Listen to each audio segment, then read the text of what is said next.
¿Qué tal? Les habla Jorge Gestoso. En el programa de hoy, Venezuela en perspectiva, con otro notable invitado, Carlos Raimundi, ex embajador de Argentina ante la OEA y observador del proceso electoral en Venezuela del 28 de julio, directamente desde La Plata, Argentina.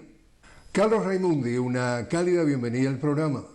Bueno, muchísimas gracias, Jorge, por la invitación. Para mí es un honor participar en tu programa. El honor es nuestro también. Carlos, tú has escrito recientemente un artículo bajo el título de Venezuela en perspectiva y dices como subtítulo: todo parece estar permitido cuando está en juego la mayor reserva de petróleo de América. ¿A qué te refieres?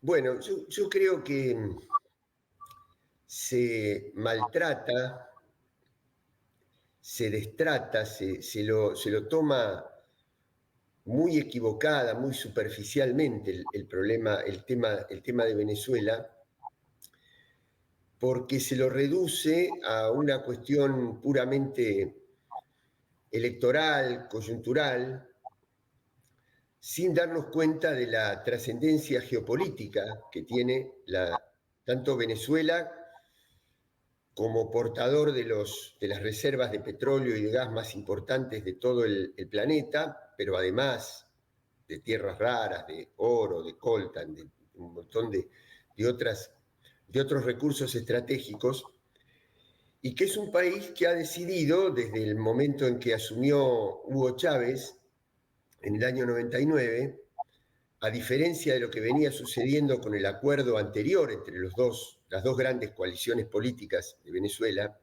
Tú sabes que hay un autor estadounidense, Perry Anderson, que dice: cuando toda América Latina tenía dictaduras, Venezuela no las tenía porque vivía en esa alternancia que era el acuerdo que habían formado las dos grandes coaliciones, porque no hacía falta una dictadura, porque las multinacionales se llevaban la renta del petróleo. Y cuando llega Chávez, que cuestiona ese modelo, dice: el petróleo es de los venezolanos y las venezolanas, y por lo tanto vamos a hacer una administración soberana de nuestros recursos. Y eso los imperios económicos, los poderes económicos no lo perdonan.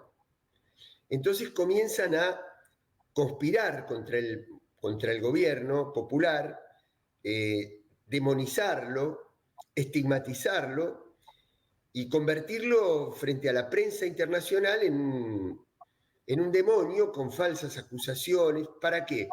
Para justificar la intervención externa, para volver a aquel sistema anterior donde eran los grandes grupos monopólicos los que se apropiaban del principal recurso de Venezuela. Entonces, eso justificó un bloqueo, justifica que no puedan ingresar productos, que no pueda comerciar, que no pueda ser dueño de su petróleo, que se le haya expropiado la empresa minorista que comercializa las naftas, Citgo, en los Estados Unidos, que se le hayan confiscado los recursos del oro en la Bolsa de Londres, que en una señal de neocolonialismo se le haya reconocido un presidente en el exterior, como ocurría con los antiguos virreinatos coloniales, digamos. La autoridad no era reconocida por el pueblo, ni estaba en el territorio, sino que era reconocida en otros países, que fue lo que sucedió con Juan Guaidó.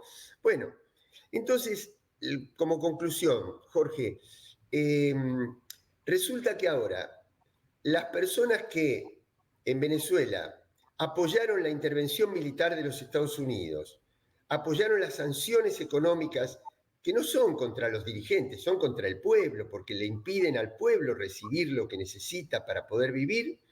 Esas personas son las que le transmiten a los monopolios de prensa internacional el resultado correcto de las elecciones y desconocen el sistema institucional de Venezuela. Entonces, en Venezuela no estamos hablando de transparencia de actas que ya fueron presentadas por los partidos políticos, por el Consejo Nacional Electoral, sino que estamos hablando de geopolítica, de disputa de recursos estratégicos, y eso era lo que yo trataba de decir y siempre trato de decir cuando me refiero a este tema, ¿no? Carlos, tú, entre otras cosas, además de haber sido embajador de Argentina ante la OEA, Fuiste observador en esta elección presidencial de Venezuela el 28 de julio. ¿Tus comentarios? Mira, lo primero que tengo que decirte, Jorge, es que además seguimos muy de cerca la situación de Venezuela desde hace muchísimos años.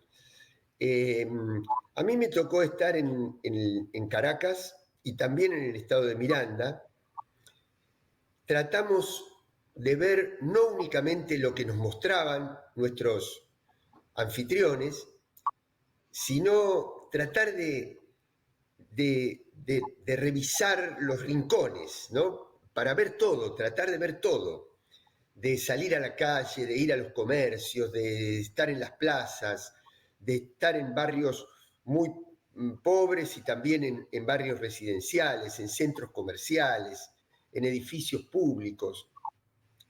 Y en todos los lugares lo que yo noté es una Caracas absolutamente pacífica, con una libertad de circulación, una normalidad, un detalle muy importante, un lugar no militarizado, sin presencia policial, lo digo con toda honestidad, y además te digo una cosa, lo digo con la tristeza de ser argentino y de ver en mis ciudades de Argentina presencia militar y policial todo el tiempo bajo el gobierno de Javier Milei. Y allí no. Allí los únicos militares uniformados que vimos son la custodia de los centros electorales, que es lo que sucede prácticamente en toda América Latina, inclusive también en la Argentina. Entonces, después, la segunda cuestión, muy importante, una recuperación económica fuerte, un nivel de consumo. Yo me ocupé personalmente de grabar videos en las farmacias, en los mercados, en las ferias, en los lugares, en los restaurantes, para ver cómo la gente había recuperado una vida económica y social que hace 5 o 6 años no tenía, producto del descenso abrupto del Producto Bruto, del bloqueo económico, de la confiscación del petróleo. Entonces no podía vivir. Allí fue donde se produjo la inmigración grande, que hay que reconocerla, pero que no es responsabilidad de un gobierno que trata de ser soberano, sino de las sanciones económicas. El tercer punto es el entusiasmo con el cual las personas iban a votar y la confianza en el sistema electoral. A nosotros como observadores nos tocó obligatoriamente, para ser reconocidos, para que nos otorgaran la visa como observadores internacionales, nos tocó presenciar, lo hicimos virtualmente, pero allí a nivel presencial en Venezuela estaban los partidos políticos, todas las auditorías previas para fiscalizar el funcionamiento del sistema. Y todo el mundo pudo comprobar que el sistema es inviolable.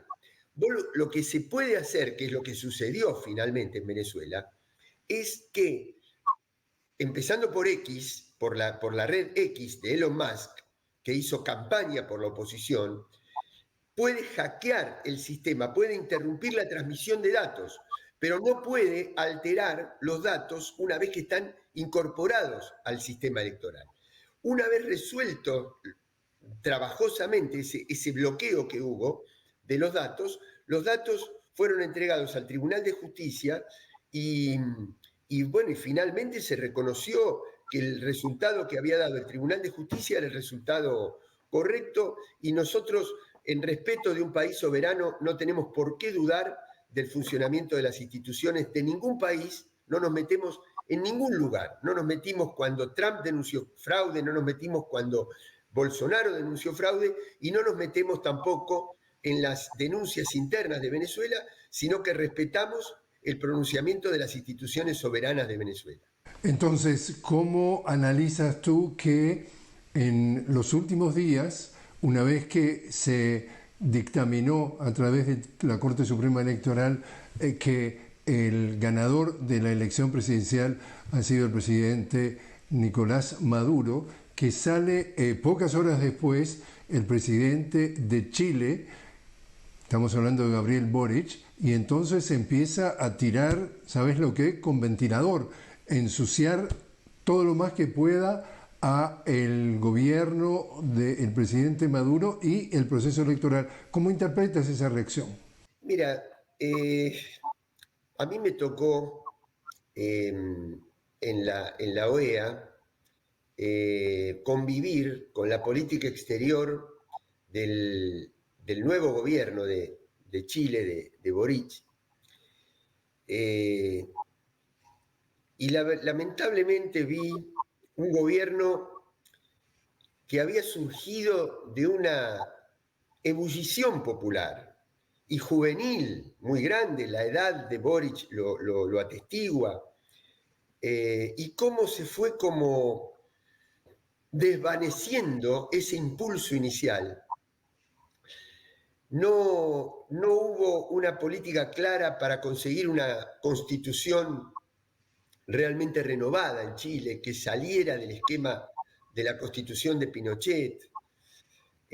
Bueno, en las últimas semanas que fue detenido Daniel Jadwe, alcalde de Recoleta, en Santiago de Chile, que había competido con Boric en una primaria del movimiento popular chileno, y sin embargo el gobierno no denunció esa persecución judicial como la que tuvo Lula, como la que tuvo Cristina, como la que tiene Correa, no lo hizo. Las estructuras económicas y las estructuras de poder de Chile siguen intactas, no se han modificado. Entonces me tocó convivir con una política exterior muy condescendiente con las miradas de los Estados Unidos. Así que en ese marco es donde escribo la posición de Chile.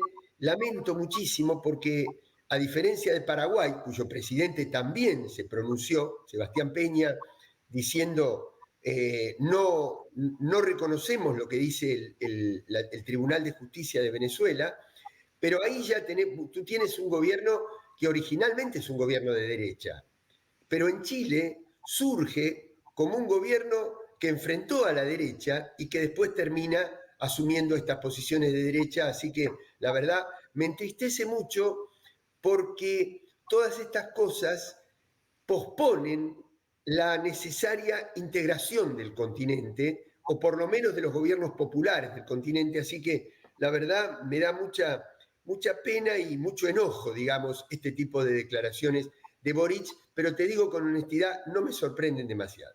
Carlos, te invito a hacer una pequeña pausa. Estamos hablando con Carlos Raimundi directamente desde La Plata, en la provincia de Buenos Aires, sobre Venezuela en perspectiva, su artículo al respecto. Enseguida regresamos.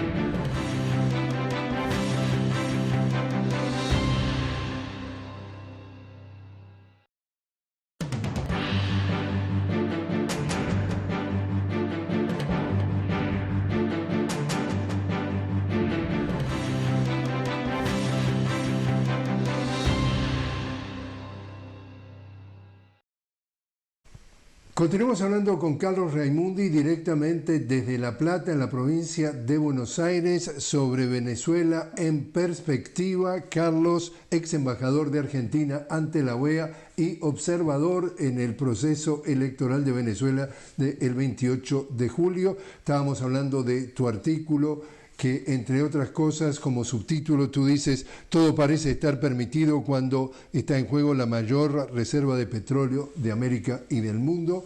Y en ese mismo artículo tú tienes también varias conclusiones. Una de ellas es la que leo textualmente. Tú dices, cuando son tan dispares las fuerzas en pugna, la neutralidad termina no haciendo otra cosa que jugar a favor del más fuerte, y por lo tanto de perder su pretendida pulcritud y neutralidad. Acá tiene mucho que ver lo que está informando la prensa internacional, la prensa hegemónica, y ya sean los partidos de oposición o la oposición a nivel general. Mira, Jorge, yo creo que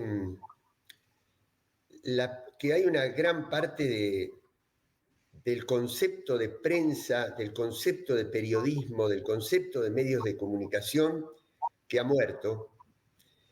porque ha decidido capitular frente a los intereses económicos que lo financian.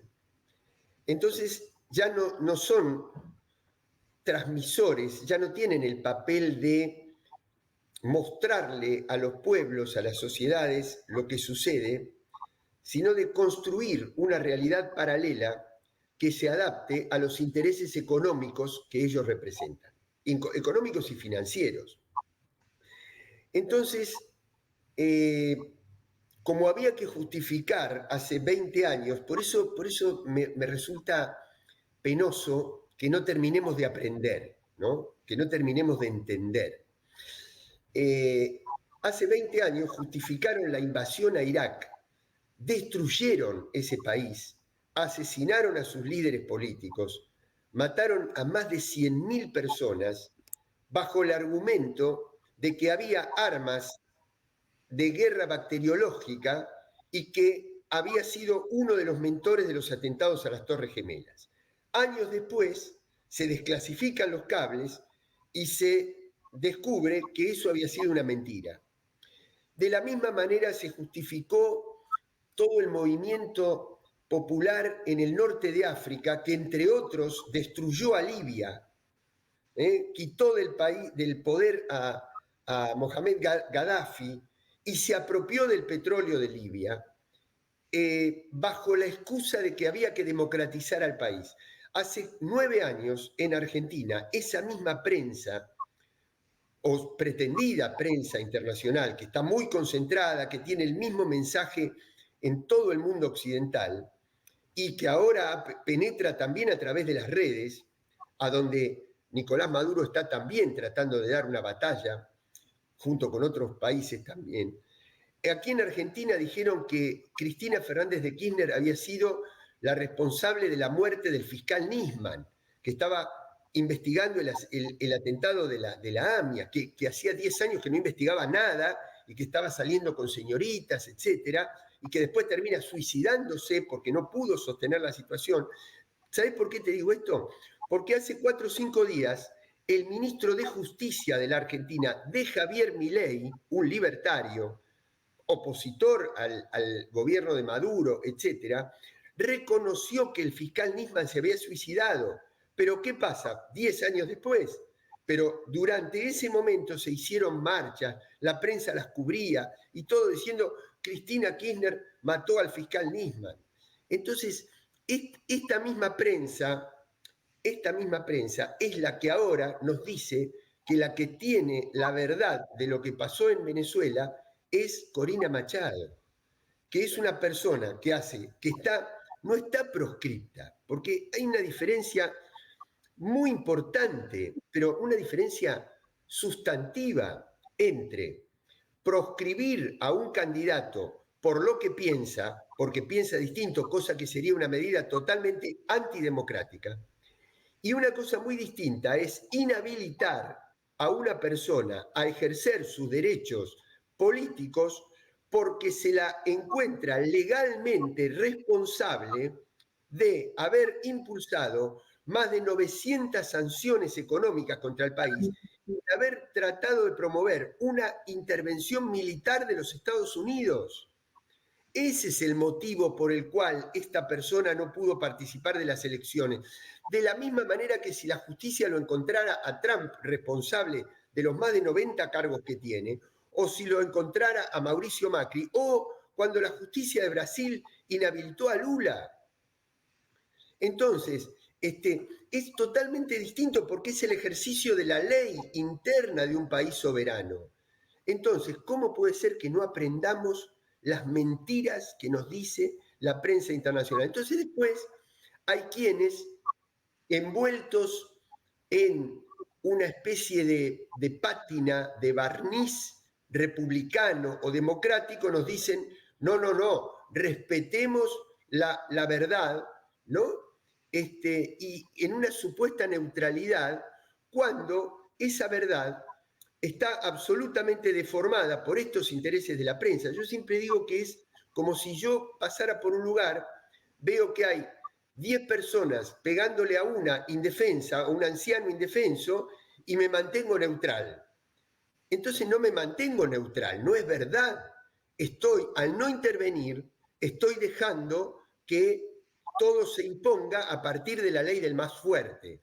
Y esas son las cosas que nosotros tenemos que desmontar, desentrañar, entre tantas otras cosas, con lo que hace Telesur, con lo que hace tu programa, siempre tratando de dar una mirada diferente del que nos impone la prensa internacional.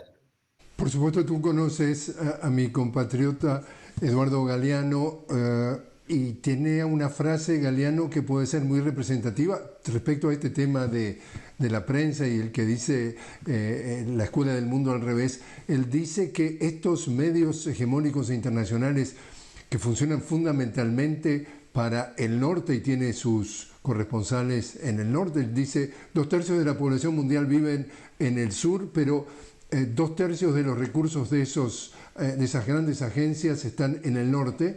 Él dice justamente que como transmiten esa visión, y esta es la frase de Galeano, nos hemos acostumbrado a vernos a través de los ojos de quienes nos desprecian. ¿Estás de acuerdo?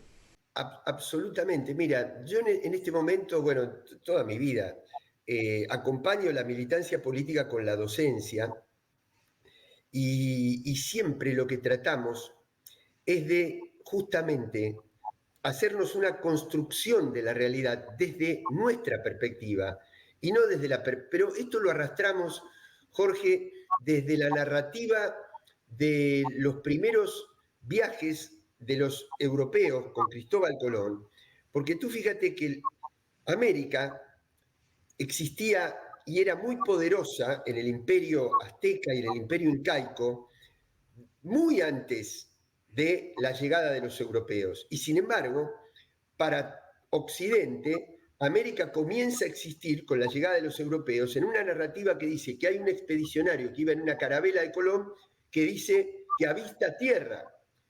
Es decir, desde el origen nosotros vemos y construimos la historia desde la perspectiva del ocupante y no desde la perspectiva propia, porque la narrativa tendría que haber sido un indígena que ve cómo llegan las carabelas. Bueno, desde ese momento en adelante, y ahí me tomo de otra frase de Galeano, tú recuerdas cuando él dice, nosotros cuando ellos llegaron teníamos la tierra y ellos tenían la Biblia. Nos hicieron cerrar los ojos y cuando los volvimos a abrir, nosotros nos habíamos quedado con la Biblia y ellos se habían quedado con la tierra. Es lo mismo que pasa hoy. Y te voy a terminar con una cosa, con un concepto, Jorge. Cuando yo fui, la OEA agrupa a 32 de los 35 países soberanos de América y tienen esa idea de creer en el hemisferio occidental, en el concepto de las Américas.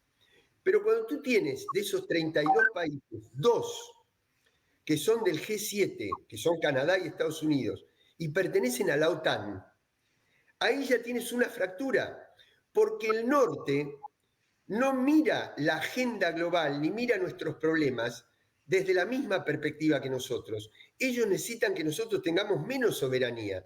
Ellos necesitan nuestras riquezas y nosotros necesitamos defender soberanamente nuestras riquezas. Por eso va a ser imposible pensar que eso es un todo homogéneo.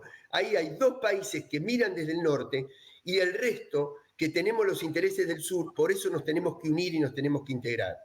Yo vuelvo y repito entonces tu artículo Venezuela en perspectiva y cuando tú dices como subtítulo, todo parece estar permitido cuando está en juego la mayor reserva de petróleo de América. Tú dices en el artículo también, en un momento dices, el eje del Atlántico Norte está perdiendo irreversiblemente su hegemonía.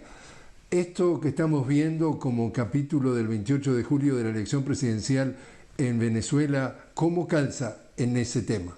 Absolutamente. Es que ninguna de las cosas que están sucediendo en el mundo están fuera de esa disputa geopolítica. Hay un imperio que se había acostumbrado a gobernar con unipolaridad, con uniformidad el mundo, y hoy está claramente deteriorada su capacidad de influencia.